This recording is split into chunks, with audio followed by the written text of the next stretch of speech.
So that's a challenge because IA and UX get so confused by hiring companies.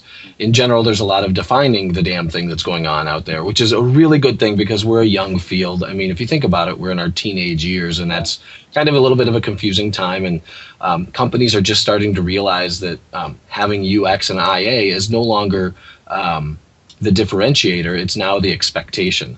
So they have to have these, and design culture are things that are important. So when I look for people who are, I think, trying to get into this field, what I'm looking for is somebody who is, I would say, more excited and interested in what they do. I like to take a look at a portfolio, and when I look at a portfolio, it's quick and short, and it's more to make sure somebody can do the work and those skills. After that, it's kind of a cultural fit.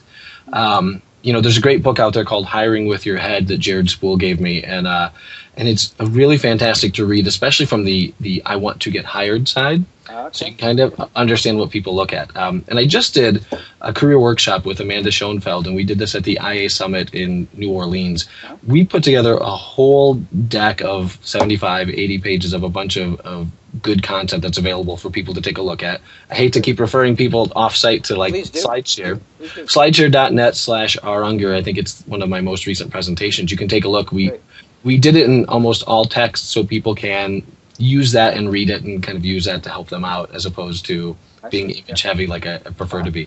But mostly, I'd say you kind of have to have a portfolio. Take a picture of everything. If you've got a wall of wireframes and sketches, boy, take a picture because that's really fascinating stuff to see kind of the process that you've gone through. And then take a picture of your wireframes. In fact, what I just showed you from that book is fantastic to see because it's a full kind of evolution of design. Right. And that really helps to show kind of what you've been through. If you're going to do something very, very easy, like showing somebody a wireframe or showing somebody sitemaps, 1 to 2 screens is enough. I don't need to see your 50-page deck of wireframes.